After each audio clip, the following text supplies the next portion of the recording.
ये कहानी उतनी ही पुरानी है जितनी ये पहाड़ और वादियां हैं। सालों पहले इस सरजमीन पर एक भील राजा हर्षवर्धन ने यहाँ लंबे समय तक राज किया। दुश्मनों से अपनी संपत्ति और इस जंगल की धरोहर को बचाने के लिए हर्षवर्धन ने अपना सारा धन संपत्ति उस वीरान गुफा में रखा, जिसकी तलाश में आज तक एक से बढ़कर एक बड़े योद्धाओं ने अपने प्राण गंवा दिए। लेकिन इन रहस्यमयी पहाड़ियों के बीच उस सोने की गुफा का राज सिर्फ एक ही शख्स जानता है। हाथों में एक नक्शा लिए सालों से उस रहस्य को अपने अंदर दबाए हुए उस बूढ़े भालू को आज पूरे 70 वर्ष हो गए। एक मैं ही हूँ जो उस सोने की गुफा का रास्ता जानता है, लेकिन अब मेरी आयु मेरा साथ नहीं दे रही और मेरे अपने उस गुफा के लिए मेरी जान के दुश्मन बन गए हैं। लालच के वैसी अपने मंसूबों में सफल न हो सके, इसलिए आज मैं उस गुफा के इस नक्शे को जला रहा हूँ। बूढ़ा भालू उस नक्शे को जला देता है। तभी उसे किसी के आने की आहट सुनाई देती है। बूढ़े भालू ने जब अपनी नजरें घुमाई तो उसे कांचा के कुछ सिपाहियों का एक बड़ा काफिला अपनी ओर आते हुए दिखा। कांचा के सिपाही वहां जाकर बूढ़े भालू को इधर उधर तलाश करने लगे। वो बूढ़ा भालू यहाँ नहीं था। तभी एक सिपाही को पास में आग में कुछ जलता हुआ नजर आता है। वो देखो, उस आग में कुछ जल रहा है। एक सिपाही आग के पास आकर देखता है, ये तो कोई नक्शा है। लगता है ये उस सोने की गुफा का नक्शा है। इसका मतलब वो बूढ़ा भालू यहाँ मौजूद था। हमारे आने से पहले उसने इस नक्शे को जला दिया ताकि हम उस सोने की गुफा तक पहुँच न पाए। हम उस सोने की गुफा तक नहीं पहुँच सकते तो क्या हुआ, लेकिन हम उस बूढ़े भालू तक तो पहुँच ही सकते हैं। सिपाहियों, वो बूढ़ा भालू जहाँ कहीं छिपा है उसे ढूंढ निकालो। बूढ़ा भालू कांचा के सिपाहियों से खुद को बचाकर पिछले 2 दिनों से लगातार भाग रहा था, लेकिन उसका पीछा कर रहे कांचा के सिपाहियों ने उसे ढूंढ निकाला और बूढ़े भालू को चारों ओर से घेर लिया। सिपाहियों की भीड़ से निकलता हुआ कांचा भालू के सामने आया। कौन हो तुम और तुम्हें मुझसे क्या चाहिए? सोना, मुझे तुमसे उस सोने की गुफा का पता चाहिए जिसका रास्ता सिर्फ तुम जानते हो। मन में लालच और पाप लेकर कोई भी वहाँ तक नहीं पहुँच सकता। मैं वहाँ जरूर पहुँचूंगा और तुम्हें साथ लेकर पहुँचूंगा। कांचा, अगर तुम वहाँ पहुँच भी गए तो तुम्हें कुछ नहीं मिलेगा। वहाँ की किसी चीज को हाथ लगाओगे तो जलजला आ जाएगा।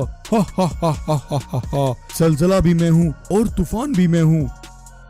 कांचा ने उस बूढ़े भालू को कैद कर लिया। सोने का लालच अब उसकी नस नस में बस चुका था। उसे 24 घंटे केवल उस सोने की गुफा का रास्ता मालूम करना था। लालच में अंधा होकर कांचा ने जुल्मों की सारी हदें पार कर दी। बूढ़े भालू से सोने की खान का पता उगलवाने के लिए उसे तरह तरह की यातनाएं दी। बूढ़े भालू, ये तो कुछ भी नहीं। मैं तेरे शरीर से तेरे मांस का कतरा कतरा निकाल लूंगा। जब तक तू मुझे उस सोने की गुफा का रास्ता नहीं बता देता, तब तक ऐसे ही तेरी चीखें इस जंगल में गूंजती रहेंगी।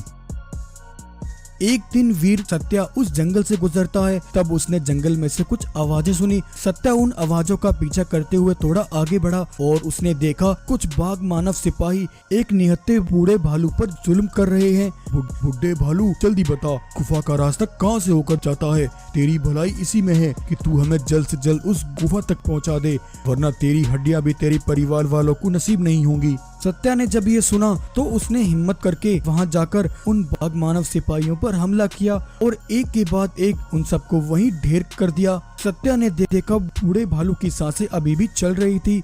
उसने बूढ़े भालू को अपनी पीठ पर रखा और वो उसे अपने घर लेकर आया।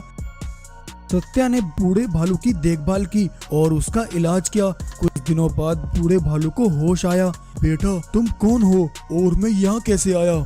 भालू बाबा, मेरा नाम सत्या है। कुछ भाग मानव मिलकर जबरदस्ती आपके ऊपर जुल्म कर रहे थे। मैं आपको उन सब से बचाकर यहाँ अपने घर ले आया। बेटा, तुम्हारा बहुत शुक्रिया। तुम ना होते तो वो जालिम मुझे मार ही डालते। वो सब तो ठीक है बाबा, लेकिन वो बाघ सिपाही तुम्हारे ऊपर इतने अत्याचार क्यों कर रहे थे और वो तुमसे किसी गुफा का पता मांग रहे थे? बूढ़े भालू ने देखा सत्या एक सच्चा और बहादुर सिपाही है। ये देख बूढ़े भालू ने सत्या को उस सोने की गुफा की सारी कहानी बताई। बेटा, गोरखपुर जंगल का वो खजाना यहाँ की गरीब जनता की धरोहर है, लेकिन अब मैं कांचा और उसके सिपाहियों को और नहीं रोक सकता। इसलिए गोरखपुर की जनता की धरोहर को वापस लौटाने की जिम्मेदारी मैं तुम्हें सौंप रहा हूँ। यहाँ से कुछ मील दूर काली पहाड़ियाँ हैं। उन काली पहाड़ियों के बीच वो सोने की गुफा मौजूद है। तुम्हें कांचा से पहले वहाँ पहुँचकर उस खजाने को हासिल करना है। बूढ़े भालू से पता पाकर सत्या उस सोने की गुफा की ओर चल पड़ा। कई दिन समुद्री रास्ता छानकर वो उन पहाड़ियों तक पहुंचा जहां उसे वो सोने की गुफा मिली। लेकिन तभी सत्या ने देखा कांचा उसके आने से पहले ही अपने सिपाहियों को लेकर उसके सामने खड़ा था। हा हा हा हा हा हा हा।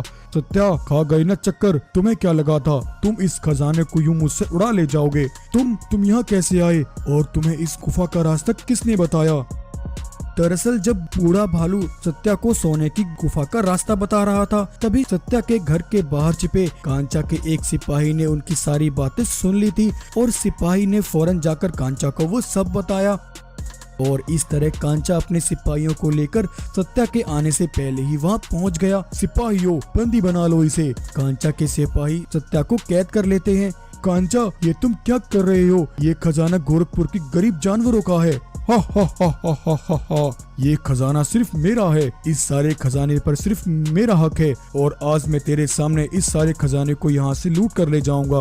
लालच में आकर कांचा अपने सिपाहियों के साथ उस सोने की गुफा से सारा सोना भरकर गुफा से बाहर ले आया। लेकिन जैसे ही कांचा अपने सिपाहियों के साथ वहाँ से जाने लगा, तभी तेज तूफान शुरू हो गया और उस तूफान में एक के बाद एक जंगल के विशाल पेड़ गिरने लगे। ये सब क्या हो रहा है? सिपाहियों, जल्दी भागो यहाँ से। लेकिन इससे पहले कांचा वहाँ से भागता, कुछ विशाल पेड़ कांचा और उसके सिपाहियों के ऊपर जा गिरे और कांचा अपने सिपाहियों के साथ उन विशाल पेड़ों के नीचे डरकर कांचा का वहीं अंत हो गया।